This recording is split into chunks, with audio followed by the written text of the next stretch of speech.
This is the Wayne Podcast by Ben Watt Chestnut and the occasional pop-in Sebastian Romero on this week's Weigh-In. What do we have for you? Well, first of all, we're going to break down that UFC 325, and we're going to talk about what I considered a masterclass by Shakur Stevenson as he took out Deal. Who? Teofimo, Deal. That Shakur Stevenson fight. But nonetheless,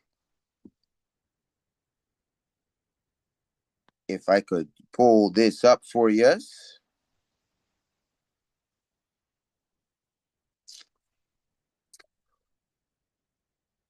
As we will, let's find out. That Lopez Stevenson, that's what we'll get off to. But either way, anyway, that is this week's weigh-in. So we jump right into this this Stevenson fight. You know, I do sincerely apologize for not having Teofimo. Teofimo. That Teofimo Lopez versus Shakur Stevenson fight. The best thing we could say here is Shakur did exactly what he needed. You know, Shakur Stevenson is now a 4-division champ, which is absolutely crazy. You know, that's first and foremost absolutely crazy that he beat Teofimo Lopez. You know, I thought that Teofimo was going to put up better, but you know, we're seeing a better Shakur, and I think in terms of Shakur Stevenson, you're seeing some fights he boxes very well, some fights he doesn't. I think we're seeing a really good looking Shakur. In terms of where, you know, Tank Davis's career is looking, I know we're gonna bring up Tank. We always talked about that. Everybody likes to talk about that Shakur Tank. Given all the stuff with Tank, without really getting into this, making it a Tank episode here, I don't think we're ever gonna get Shakur Stevenson Tank, but I think Shakur Stevenson right now is looking good enough. Like he could go in there and possibly do a Lamont Roach. But either way, we're nowhere near something like that. But I'm saying in terms of it, we got a good looking Shakur. You're a 4-division champ. Why you not undisputed yet? Why? And I know in the sport of boxing, it's not everybody doesn't want to be undisputed. You know, everybody don't want to be undisputed and whatnot. But I definitely think that, you know, that is one of them things that you should look that you should want to be undisputed. That's how I feel. You know, I know everybody's gonna have their own opinions to who should and shouldn't, you know, want to do what and what, but I feel like you should want to be undisputed. And I say that because for me, I'm like, undisputed is a good thing. You know what I mean? Like snatching the 4 belts. Being a 4-division champ is pretty good too. You know, it's not easy. And that's a really good thing for Shakur to step up another way. It's gonna be good things for him. A 4-division champ. You know, that's a really good thing in terms of boxing.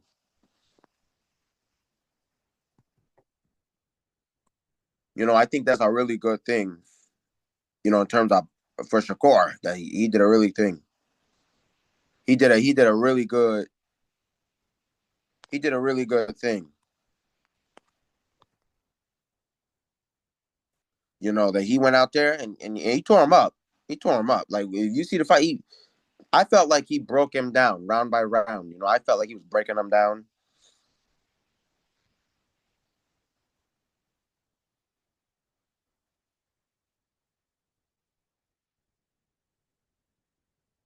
I felt like,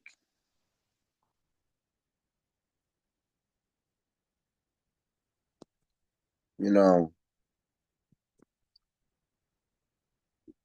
and I feel like that's a crazy thing. You know, we talk about is he on path to to do the Manny Pacquiao? You know, 8 different weight classes. Is it gonna happen? He's got 4. He's got 4 right now. So I think it's fairly interesting. I think when you talk about all of that, that's fairly interesting. You know,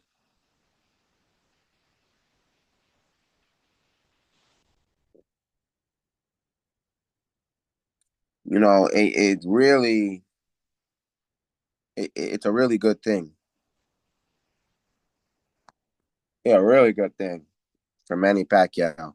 I mean, for I'm looking now. I just brought up Pacquiao's 8, but for Shakur Stevenson, really good thing that he's now conquered another weight class. To become a world champ, and I think in terms of that, that's a really good thing.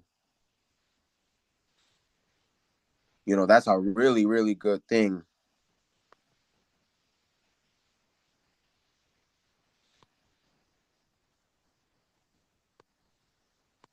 That's a really good thing.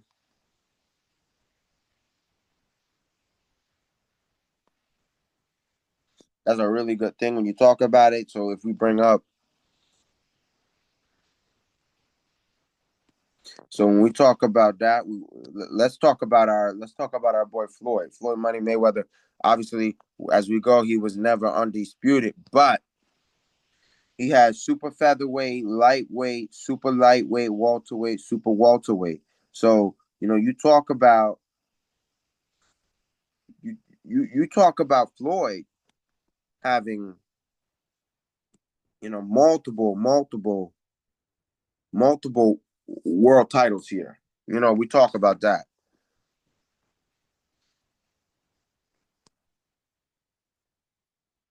We talk about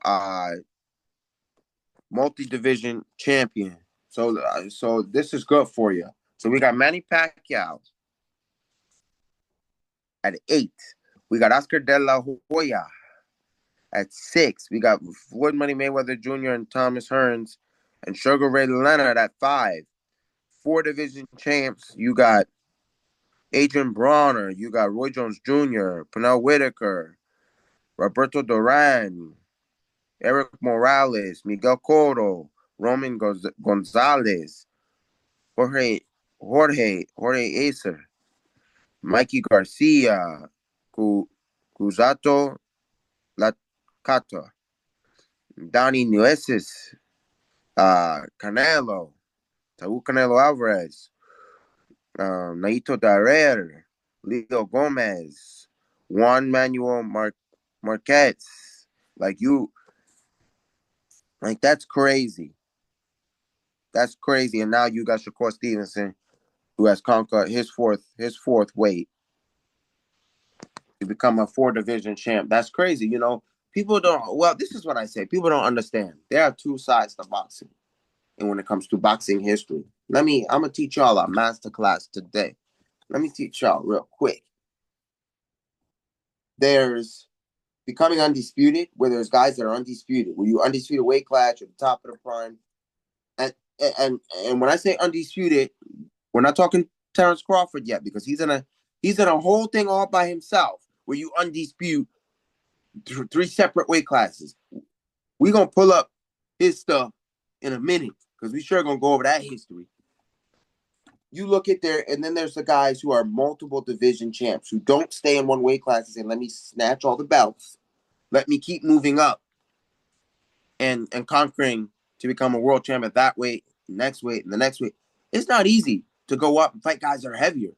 So really, in terms of that, in terms of what's going on, in terms of that, what's going on with that, it's not easy. That's history in itself. There's not that many. The list is not that long of guys that have become, you know, 5, 6, and as far as I'm concerned, there's never been a 7 time. There's been 8. There's been nobody has ever retired as a 7 weight classes. What should look like it may have possibly been happening, but the graphic I pulled up didn't have it. So you look at that and you say, "Wow, there are two sides of boxing history." You know, there's really two sides to boxing history. It's not like other combat sports where you don't really have two sides. You know, you kind of do in the UFC, but it's not that common where you see a fighter keep up like boxing, where you have like Manny Pacquiao 8. Like you got six from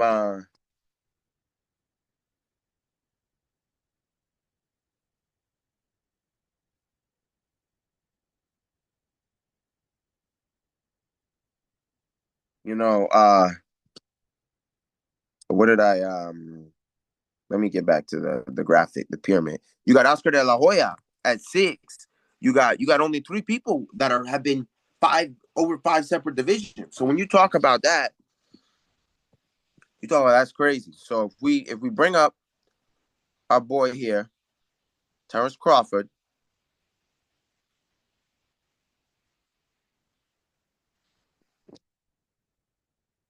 so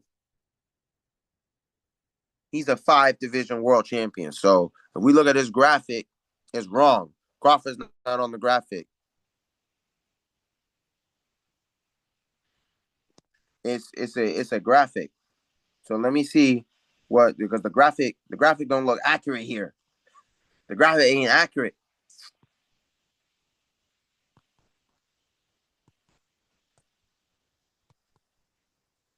Yeah, this graphic don't look too accurate because it might be more of an older one. Oh, this is old. This is as a multi. Yeah, this is old. So let me pull up a good graphic, y'all. Let me pull up a good graphic. Let me pull up a good graphic because that's not.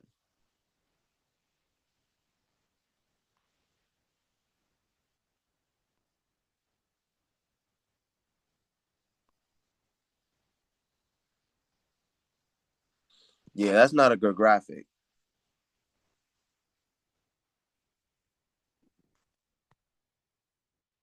That's not a good graphic because y'all Crawford wasn't even on there, and we all know. So let me see if I can find it. See if I can find. See if I can find. You know, let's see if it's got a list for us.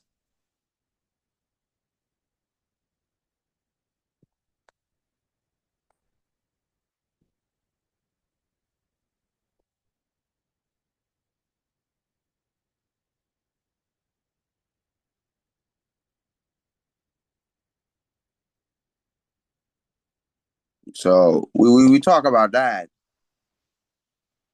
and we talk about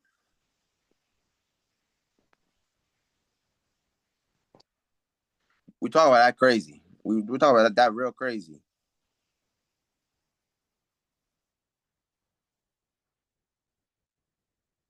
Okay, here we go. Here we go. Here we go. Here we go. This is accurate. We got Manny Pacquiao at eight. Floyd Money Mayweather Jr. at five. We got Sugar Ray Robinson, Roberto Duran at four. We got Thomas Hearns at five. We got Terrence Crawford at four. It says four plus here, but five. I believe five. Roy Jones Jr., Canelo Alvarez. Like,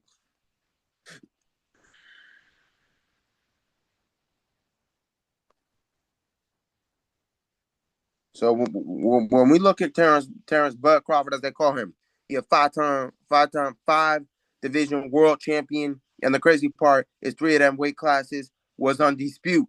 Was on dispute. That's the crazy part.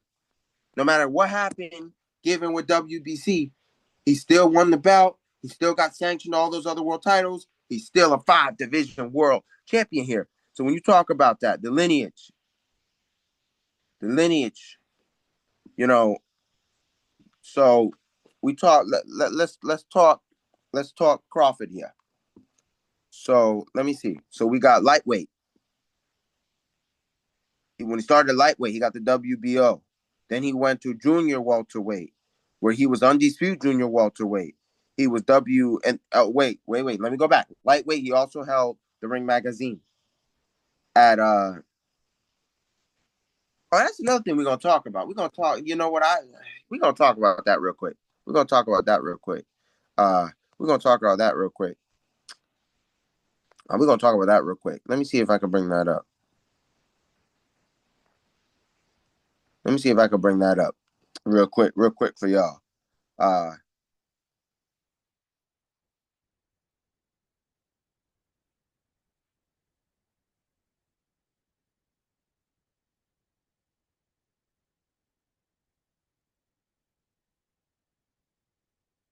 let's first of all, Shakur Stevenson won the Ring magazine, so that's what I was looking to put up. Was Shakur won the Ring magazine? But anyway, we back at Crawford real quick.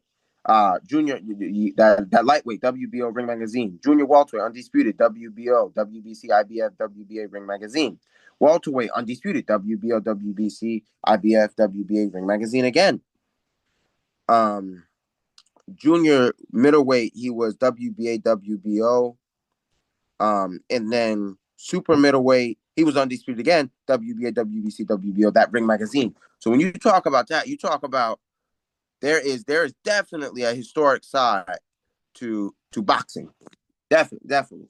So, if that's just a boxing talk, let's get into that UFC 325 for you.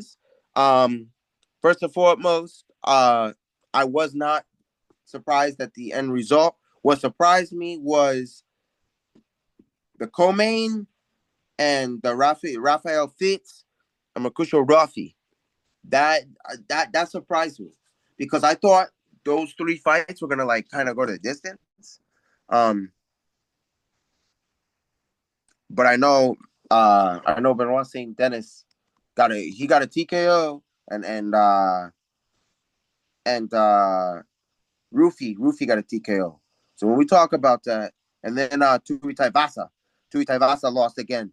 I always like seeing Tui Taivasa Shui, I think is what they call him. But I always like seeing him because he very up there.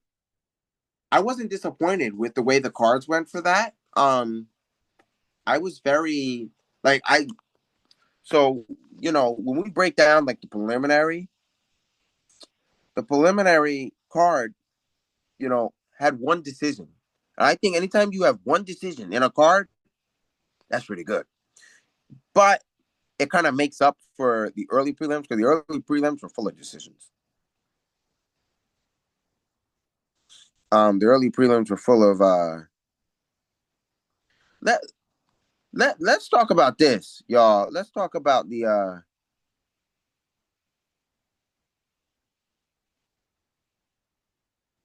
let's talk about this. This is a developing story. Everybody know they call him Aaron Tau. If you don't know, sorry for DC to bring this up, but he did the Daniel Cormier. He didn't make weight, but he was off by a lot. But what he did is he did the DC. He kind of tried to let his weight rest on something else, and then I don't think he fought.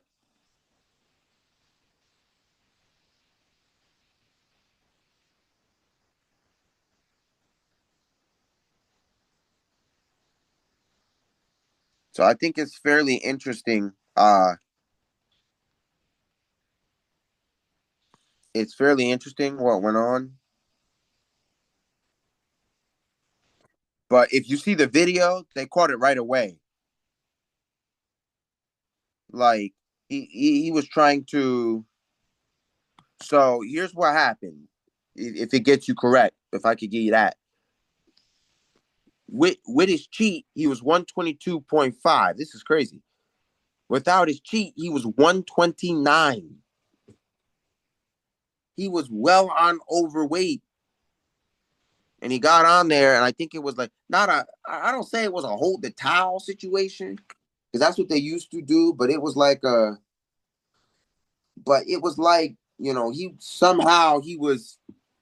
he was leaning towards it to let his weight be off, and they reweighed him in, and they told him, no, you got to at least put some boxes on. And they put him on there where they moved the thing to see naturally what his weight was, and he weighed in 129, well on over. And I think that we talked about this. We talked about weight cut because we've talked about weight cut before. And there's reasons for why we talked about weight cut before, is because first and foremost, we talked about you got to make your weight. We talked about this, that in terms of on a wrestling epi, we talked about not making weight. We talked about in terms of boxing, as we said years ago when McGregor and Mayweather fought. Tank Davis didn't make weight. We talked about Ryan Garcia when he fought Devin Haney didn't make weight. We talked about making weight is crucial. And for Aaron Tau, but we'll say Aaron, for Aaron, he was a preliminary. Let me see if I can figure this one out for you. He was an early preliminary, I believe. Yeah, he was an early preliminary fight. Brother's not even on a prelim or a main card yet, and you're already cheating. They take this stuff serious. When DC did it, it was funny. I mean, some did not find it funny, but like I said, funny. We always like, oh, DC held the towel. Like, but to go and try to do it again, they take that stuff very serious to cheat weight. And that's why they turned around and was like, no, you got to wear at least a thin garment, a boxer set, and get on there. We're not going to do no towel for you or no stand for you, as they have it. They have like a little, I don't know if it's cardboard or what it is, but they stand it up so you could. But no, they took that away. They said, go ahead. If it's that big of an issue, when it's like a Charles Oliveira and you're like literally, okay, just a 0.5, maybe a pound overweight, you have to weigh in for 125, man. And you weighed in at 129. Like, I can't make this any more difficult than it is. That if you're going to weigh in for 125, that a 4-pound difference versus, and look at this, with the cheat, which was, let me see if I could get it up here. 122.5 was the cheat. 122. That's opposed to what he weighed in at. That's a 6.5 pound difference from the 122.5 to the 129 when he weighed in. That's huge. That you touch the whatever it is, I think cardboard. You touch the cardboard and you lost 6 pounds? Wow. And he got caught too. They saw it right away. There's video of it. I don't want to, you didn't see the video. I would definitely say, go ahead, see the video. Go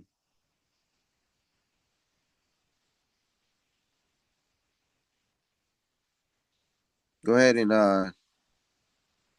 as they call it, the towel trick. The towel trick, as they've nicknamed it.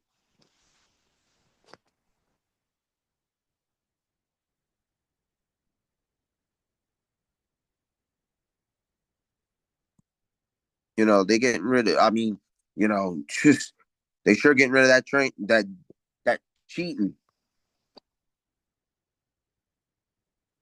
because that's crazy.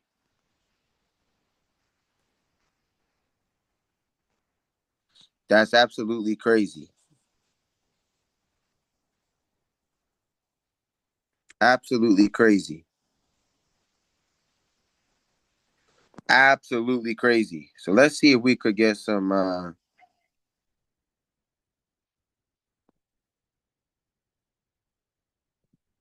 Let's see if we could see if we could get some some work on it. Like that was the talk of the whole that was the talk of the whole fight before the fight even got going. No, it's still a towel. That's on me. It's still a towel. It's still a towel. I called it a cardboard or something, but they saw it right away.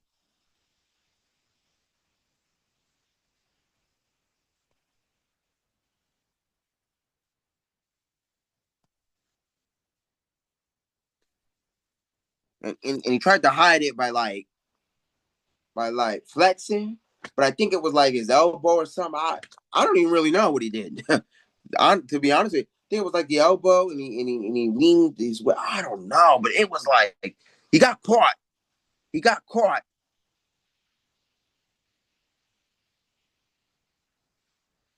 He got caught. And that's the takeaway from here is he got caught.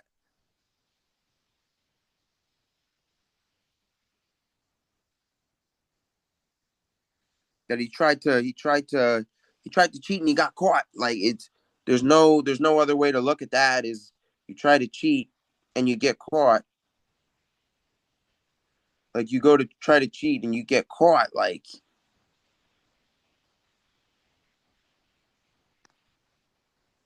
who would have ever thought something like that would happen? I just never for once thought that something like that would ever happen. That you like we all know after DC, you know, did the towel trick that we didn't think we'd be coming back to this road again. In terms of we did not really think we'd be getting back to this road again. And, you know, we definitely got back to the road with the towel trick. You know, that's a huge difference to the first weight they got. Then they turned around and was like, wait a minute now. Wait a minute now. Wait a minute now. You know, it was a whole thing about wait now. Wait now. And that's because he did the wrong thing. You got to make your weight. You got to make your weight. I don't know how you go through fight week. You go through a fight camp. You know, I don't know how as a team you're not monitoring your guy's weight more than you should. Like I find it very hard to believe that everybody failed themselves here and did not like and his weight did not. One of those things where I say that was a developing story, but I was like, listen, you cannot be an early preliminary fight and you're cheating on the scale. Like, what are you doing? What are you doing? I just think as a fighter, you gotta take it more serious. You gotta understand this is your career. Can't cheat on the scale.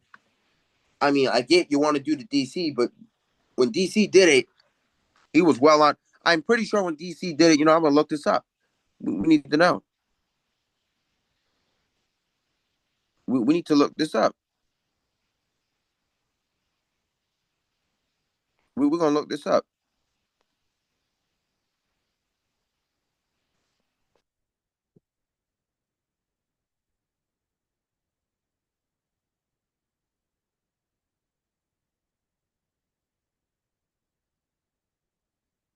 You know, this is something that you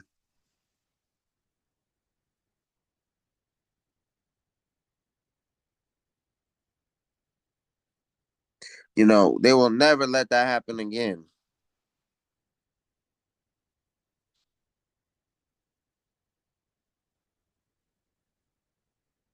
You know, I'm just trying to. It was UFC. It was UFC 210. Let's look this up. Because I seriously want to know this. Daniel Cormier was the main event. There's a difference. I believe they say it was UFC 210 where he did it.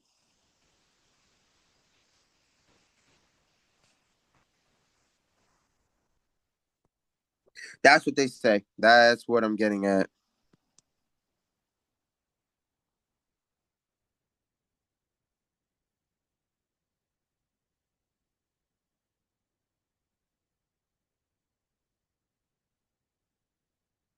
You know, that's the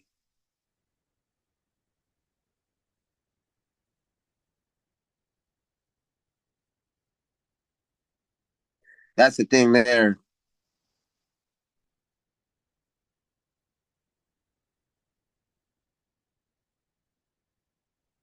I just I can't believe that it has made a comeback.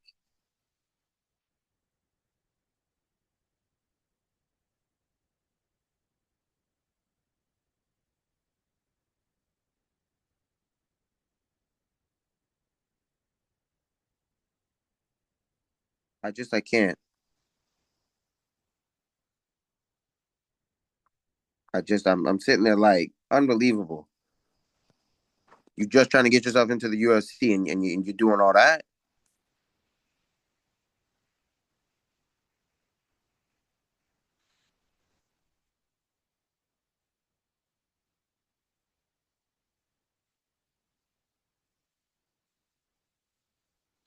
It's one of those things that's like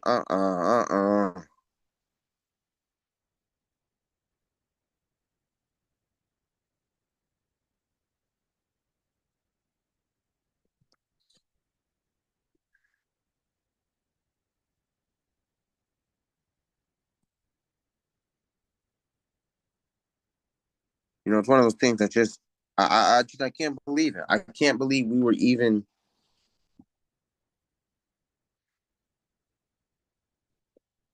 I can't. But nonetheless, that's all I have for you today. This littlest episode. I know we had a little episode talking left and right about what goes on and all of that. That is a very interesting epi, and that just is one of those things where it's like, hey, it is what it is. But nonetheless, y'all, nonetheless, that you know what, you're getting on me again. Like, comment, subscribe, and share. I won't forget. Like, comment, subscribe, share, and you know that is all I got for you. This is the weigh-in by Benoit Chestnut and the occasional Pape Sebastian Romero. That's it. Weigh in out. The way in restore